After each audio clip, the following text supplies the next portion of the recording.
This is kind of a bizarre impression, but I hope you enjoy it. This is my impression of the beginning of every baseball game in America.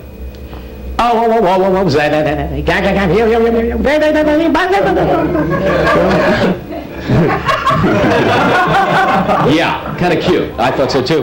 You know, I was at an airport the other day, and I was, no kidding, seriously. I was at the airport and I was waiting for the announcement to come over the loudspeaker, and this is what I heard.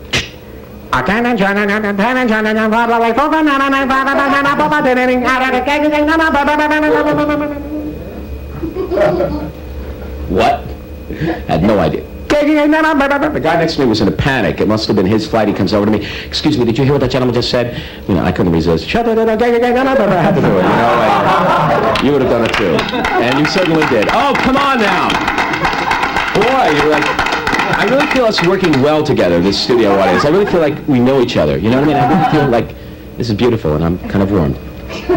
But you know, my big 10th high school reunion is coming up, and I was looking through the yearbook to get familiar with the faces and the names again, and I came across my picture in the yearbook, which reminded me of why I never asked anyone to sign my high school yearbook. It's because my yearbook picture turned out like this. Say cheese, no word. Great picture.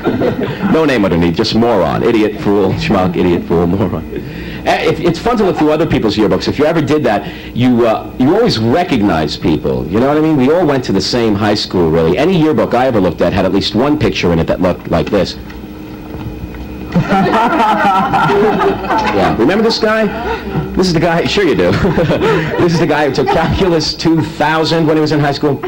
A very bright guy. They had to fly in a professor from another planet to tutor this gentleman. Very bright. Had his own hallway off to the side. Very, very bright guy. I ran into the guy in my high school that was voted most likely to succeed this summer. I've been out of high school for 9 years. I ran into this guy, Danny Peters, and that's not his real name. His real name's Danny Squire, but I say Danny Peters because he probably wouldn't want me to mention his name on this. So I was curious. I said, Danny, how you doing? And this guy always had an attitude. You know, I said, Danny, how you doing? He goes, how am I doing? Fantastic. I'm working on a deal with the Sunoco Corporation to spearhead their new gas oil research and development program. Yeah, well, Danny, that's great. Lots of luck, really. Can you fill up the tank? I got to get moving. Yeah, he was. Who would want to be called most likely to succeed? This is the point. This is a terrible thing.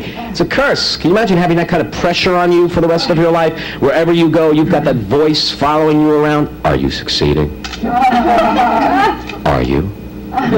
They said you would. Are you making more money? More. Look at me when I'm talking to you. What is it? I think they call that incentive. Isn't that wonderful? Yeah. Charles Manson. Hi, how are you? Let's kill somebody. Okay, let's go. Yes. Yeah, I think we know Charlie has a lot of hands around his head. A lot of folks are talking to Charlie. He's not a lonely guy, put it that way. I am fascinated by the people that are like ready to go over the edge with one little push. Did anyone see Friday the 13th Part 3? What a classic film this is. You want to identify with the characters in the film, but you really can't because the writers always make them into such idiots. Why do the people in these films always go looking for the psychotic axe murderer? They really want to find this guy, you know, and they always take a flashlight with them, which is the weapon I would choose if I were going to look for. Great choice of defensive weapons. I think when they're leaving the house that night, should I take the flamethrower, the machete? Nope, the flashlight. Yeah, okay. I think we understand why there's such a high mortality rate in these films. They're out, the guy's out in the middle of the field with the flashlight. I know there's a psychotic axe murderer around here someplace. Maybe if I keep walking backwards, I'll bump into him. A door. Maybe he's behind it. Think I better check. Should I go to that orgy?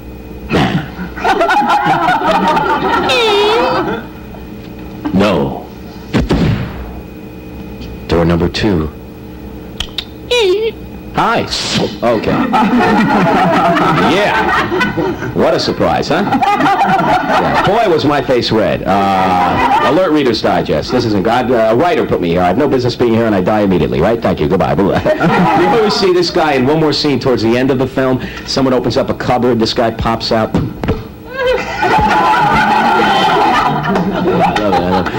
I love the very normal reaction that the person who sees this has. They stand there for about an hour and scream.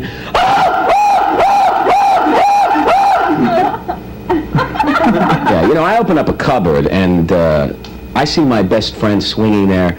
I'm out of there, you know. I'm funny that way. It's a trait I have, you know. You're my best friend, you're dead. Goodbye, okay? Because the guy could still be in the room, you know.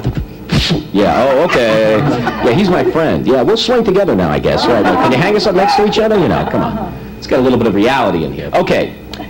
I wonder if there are any disgusting people around. I think you know who you are. All my life, I've been surrounded by disgusting people. Remember when you were a kid? Remember kids that used to drink from water fountains by wrapping their lips around the metal and sucking the water out? Remember these people? Now, correct me if I'm wrong, but the water comes out by itself, okay? You don't need to create a major vacuum to get the water out, but they're right up to the metal. Germs just leaping off their face onto the metal. Go ahead. Right, the thing is alive now. It's got veins in it. No, hello. I think it's your water fountain now. Okay, I think it's yours. Okay. These people are disgusting. They don't change when they grow up. They're the same way. They're like, so Bill, about that contract on Thursday, we have to. Whoops. Bing, wait a minute. Got something here. Got something. Nope, nothing there. False alarm. But you know, I'll never eat at a French restaurant again until I learn how to speak French. I'm like way too intimidated by the French waiters that come over to the table. Excuse me, monsieur. Yes, thank you very much. What did he say? I have no idea. I just ordered Brezhnev, I think. I have no idea. I got to show you this now real quickly because it's next. This is a miniature electronic keyboard by Casio, and I'd like to play a little tune for you on this, so I hope you enjoy it, okay? Okay.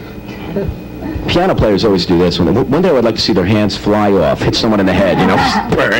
Stop the concert. Okay, here we go.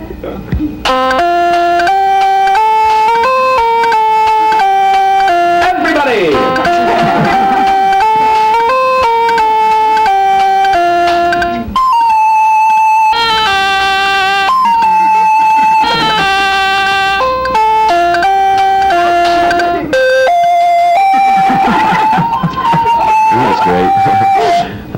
It doesn't need you. Why buy it, you know? Let it buy itself. That's my attitude. But I bought it because I love gadgets. It's really neat. It gets a lot of different kinds of sounds. I'd like to show you one right now.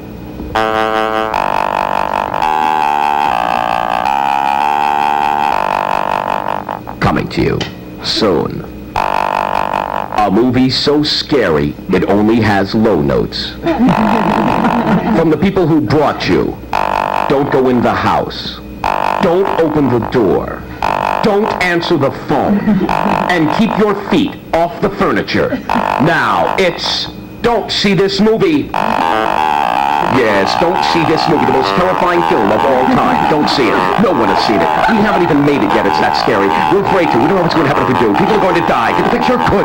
Actually, I'm lying. Sue me. I'm lying. We made the film, but we lost it. We don't know where it is. It's rolling around the street someplace. If you see it, don't touch it. Pick it up with a stick. Put it in a box. Burn it. Stop doing anything. Go home. Give up. Stop breathing. Nothing left. Don't see this movie coming soon to the theater. Not even close to you. You've been very nice.